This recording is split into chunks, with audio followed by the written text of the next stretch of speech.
This episode explores historical, cultural, and philosophical perspectives for educational purposes. The interpretations and opinions expressed are based on academic and historical research and are not intended to represent or criticize any modern government, individual, or belief system.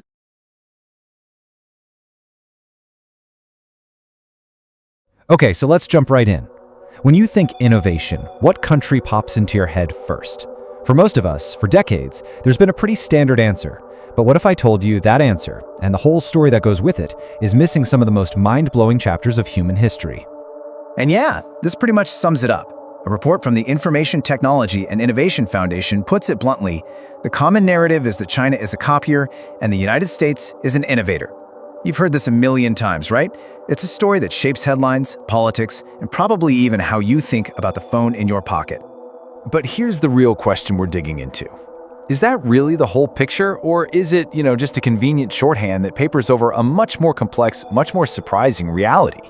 To find out, we need to go back. I mean, way back.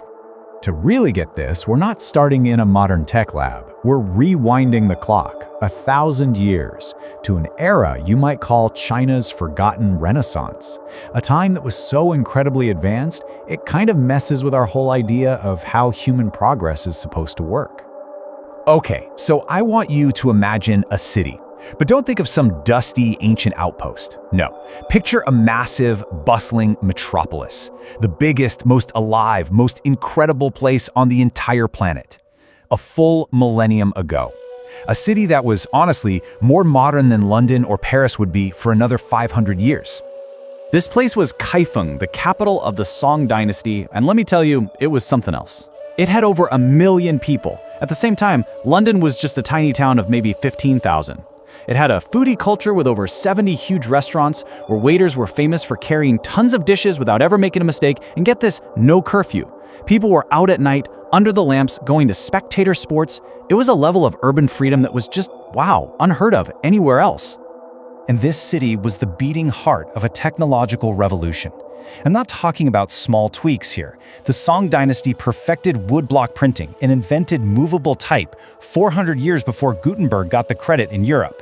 They developed the magnetic compass, built these huge blast furnaces for iron, and they were the first to really turn gunpowder into a weapon. These are the building blocks of the modern world, and they were happening here then. This wasn't just an age of cool gadgets. It was an age of genius. It gave us people like Su Song.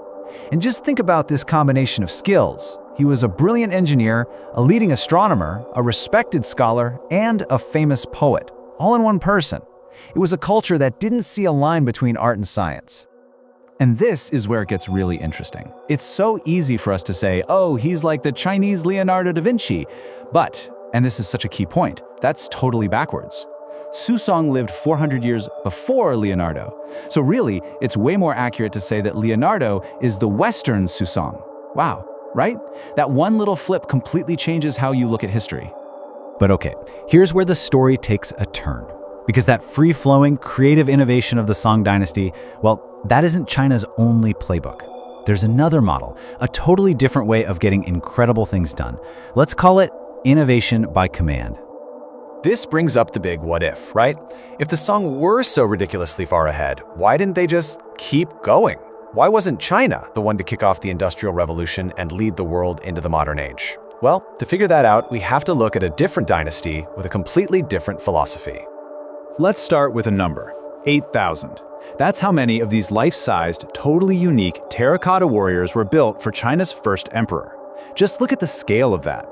This wasn't the product of some free-thinking, open culture. This was the result of a massive, top-down, state-run project on a scale that's hard to even wrap your head around.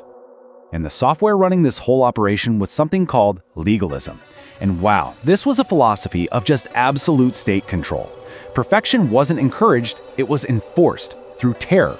Society was broken up into little groups where you had to spy on your neighbors. And getting something wrong, being incompetent, that wasn't just a mistake, it was a crime. And the punishment could be torture or even death. I mean, it's the polar opposite of the creative freedom we saw in the Song Dynasty. So now we have these two competing models, right? The Song's organic, bottom-up genius, and the Qin's brutal, top-down efficiency. And this gets us to a really big idea that runs through all of Chinese history, this concept that history doesn't move in a straight line, it moves in cycles. There's this amazing opening line from one of China's greatest novels, Romance of the Three Kingdoms, that just nails this idea. It basically says that what's been united for a long time is bound to fall apart, and what's been divided is bound to come back together again. It's this idea that history has a rhythm, a cycle of coming together and breaking apart. A great age doesn't just automatically lead to an even greater one. And you can see this pattern over and over again. You have the amazing philosophical boom of the Zhou Dynasty, which then collapses into a period of brutal warfare. Then, the Qin Dynasty unifies China with these incredible engineering feats, but at the same time, they're burning books and burying scholars. And then you have the absolute peak, the glory of the Song, which is followed by a catastrophic fall. Because that incredible Song Dynasty, a civilization that a poet at the time said was the very best that civilization had yet achieved on Earth, it was completely wiped out by invasion. All that progress just gone. Another writer put it so beautifully, an age of glory passed like a lightning flash. The cycle turned, and this golden age of invention just ended. And all of this is what brings us crashing right into today. Because this long, complicated history of different innovation models and these repeating cycles, that's the real story you need to understand the huge tech race that's happening right now. You know, at the very heart of the modern rivalry between the US and China is the race for semiconductors, those tiny little chips that run literally everything. And this whole competition brings up that ancient question all over again. Which model is going to win? The open, free market way or the state-controlled command and control system? And you can see the two playbooks laid out right here. On one side, you've got China's innovation by command. They are pouring incredible amounts of money, like a $40 billion state fund, into this, all with the goal of being self-reliant. Then you have the US, which is sticking to its market-driven approach, using things like the CHIPS Act to try and stand the lead. But look, both sides have huge problems. China is still behind on the most advanced chips, while the US is staring down a massive shortage of skilled workers, almost 70,000 by 2030. And so here we are, right back at that profound idea.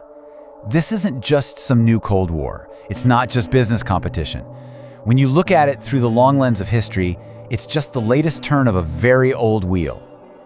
A struggle between different ways of thinking about human ingenuity, a pattern of rise and fall that's been going on for thousands of years. Which, of course, leaves us with the biggest question of all. In our totally interconnected global world, where technology is moving at light speed, can those old cycles even apply anymore? Or have the rules of the game finally, fundamentally changed? Is this time different? That right there is the question that's going to define our century. Echoes of the past, visions of tomorrow.